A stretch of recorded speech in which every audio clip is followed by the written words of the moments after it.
आप सभी का सुभाष सर साइंस क्लासेस में स्वागत है। आज का वीडियो बहुत ही इंटरेस्टिंग होने वाला है। इससे पहले जो हमने प्रेजेंट परफेक्ट टेंस के जो नियम बताए थे, उन नियमों का आज हम क्या करेंगे, एक्सप्लेन करेंगे। हिंदी में वाक्य रहेगा और उसी का उन नियमों के आधार पर हम इसका ट्रांसलेशन इंग्लिश में करेंगे। ठीक है ना? अब सबसे पहला एग्जाम्पल जो है ये देखिए। पहला एग्जाम्पल स्क्रीन पे क्या लिखा? सभी छात्रों ने फीस जमा कर दी है। इसे कहीं कहीं लिखा हो सकता है सभी छात्र फीस जमा कर चुके हैं। दोनों एक ही मतलब है, चुका है, चुके हैं, चुकी है।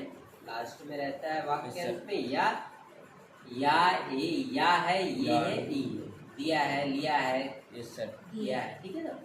तो पहला ट्रांसलेशन क्या है आपका? सभी छात्रों ने फीस जमा कर दिया है। अब आइए, ये साधारण वाक्य, कैसा वाक्य है? साधारण वाक्य। कैसा वाक्य है? साधारण वाक्य। अफर्मेटिव सेंटेंस है, साधारण वाक्य है। तो साधारण वाक्य का ट्रांसलेशन करते समय सबसे पहले हम क्या करते हैं? कर्ता की अंग्रेजी लिखते हैं। किसकी अंग्रेजी लिखते हैं? कर्ता की। तो यहाँ सभी छात्रों कर्ता होगा, तो हो जाएगा all the students. All the students. फिर इसके बाद सहायक क्रिया। ऑल स्टूडेंट बहुवचन है, तो इसके साथ सहायक क्रिया क्या लगेगी? हैव। तो all the students have. All the students have. अब मुख्य क्रिया, फीस जमा कर चुके हैं, इसकी होगी डिपॉजिट। क्या होगी? डिपॉजिट। लेकिन इसमें मुख्य क्रिया का थर्ड फॉर्म। कौन सा रूप लगता है? Third form. तीसरा रूप लगता है। तो डिपॉजिट का डिपॉजिटेड हो जाएगा। क्या हो जाएगा? डिपॉजिटेड। और किसको जमा कर दिया है? फीस को। तो हो जाएगा फीस। अब मिला के हो जाएगा all the students have deposited fees या डिपॉजिटेड द फीस। बात समझ में आ गई? अब दूसरा ट्रांसलेशन पढ़ो, क्या लिखा है? बिजली चली गई है। बिजली चली गई है या बिजली भाग गई है।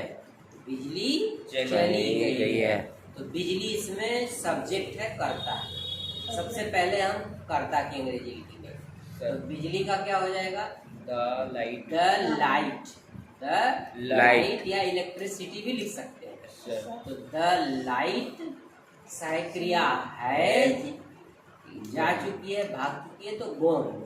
तो इसका ट्रांसलेशन आपके सामने, द लाइट हैज गॉन।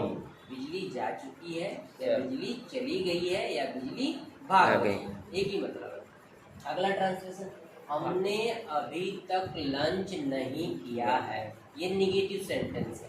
कैसा सेंटेंस है? निगेटिव। हमें निगेटिव सेंटेंस में क्या करना होता है? सहायक क्रिया और मुख्य क्रिया के बीच में क्या जोड़ देना होता है? नोट। क्या जोड़ देना होता है? नोट। हाँ, हमने अभी तक लंच नहीं किया, तो हमने कहा we have not taking the lunch. We have not taken lunch so far. We have not taken lunch so far. We have not taken lunch so far. अगला एग्जाम्पल क्या है आपका? हमने अभी तक ताजमहल नहीं देखा है। सो रहे हो? हमने अभी तक ताजमहल नहीं देखा है। हमने अभी तक ताजमहल नहीं देखा है। तो हमने मतलब वी, ठीक है? We have not seen the Taj Mahal yet. We have not seen the Taj Mahal yet. अगला, क्या तुमने अभी हवा देखी है? क्या तुमने कभी हवा देखी है? तो क्या तुमने, जब क्या प्रश्नवाचक शब्द क्या वाक्य के प्रारंभ में आता है, तो हम क्या की अंग्रेजी नहीं लिखते हैं, कर्ता के अनुसार सहायक क्रिया लिखते हैं। तुमने बहुवचन करता है, Yes, तुमने sir. के साथ सहायक क्रिया क्या लगेगी? है। तो सबसे पहले क्या की जगह लिखेंगे हम? Have. Have you seen the wind? Have You seen the the wind? wind? क्या तुमने कभी हवा देखी है? कभी का ईवर लगा दो। Ever. तो अब इसमें ईवर पहले होगा। Have you ever seen the wind? Have you ever seen the wind? देखो अगला क्या है? क्या चांद अभी तक नहीं निकला है? क्या चांद अभी तक नहीं निकला है? तो क्या पहले है सहायक क्रिया लगेगी, सीधी सी बात है। चांद एक वचन करता है, Yes, sir. तो एक वचन के साथ हैज, Has. तो हैज द मून, यहाँ देखो Has the moon not not risen risen it, it मतलब अभी तक। Yes, sir. Has the moon not risen it? Has the moon not risen it? Has the moon not risen it? अगला क्या है? तुम विद्यालय क्यों नहीं जा चुके हो? लास्ट है आपका तुम विद्यालय क्यों नहीं जा चुके हो। तो यहाँ प्रश्नवाचक शब्द वाक्य के बीच में आता है, तो हम इसका ट्रांसलेशन करते समय सबसे पहले प्रश्नवाचक शब्द की अंग्रेजी लिखते हैं। Yes, sir. तो क्यों की अंग्रेजी? वाई। Why? क्यों की अंग्रेजी? Why? तो सबसे पहले हमने क्या लिखा? Why? क्या लिखा? Why? वाई के तुरंत बाद सहायक क्रिया, ठीक है। तो तुम के साथ सहायक क्रिया है। यानी why have you not gone to school? Why have you not gone to school? Why हो गया प्रश्नवाचक शब्द, हैव हो गई सहायक क्रिया, यू हो गया कर्ता, नॉट नकारात्मक, फिर मुख्य क्रिया का थर्ड पार्ट, फिर ऑब्जेक्ट। तो इसी तरह से have sorry why have you not gone to school? Why have you not gone to school? बोलने का तरीका से why have you not gone to school? तुम विद्यालय क्यों नहीं जा चुके हो?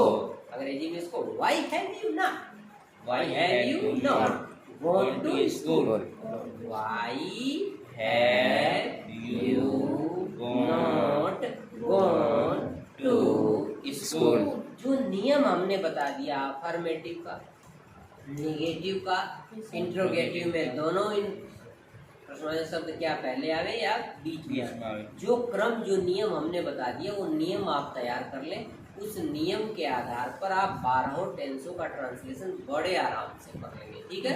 तो आज के लिए लेक्चर में इतना ही। प्रेजेंट परफेक्ट टेंस का कुछ हिंदी वाक्य था, उसको हमने इंग्लिश में ट्रांसलेशन किया, ठीक है ना।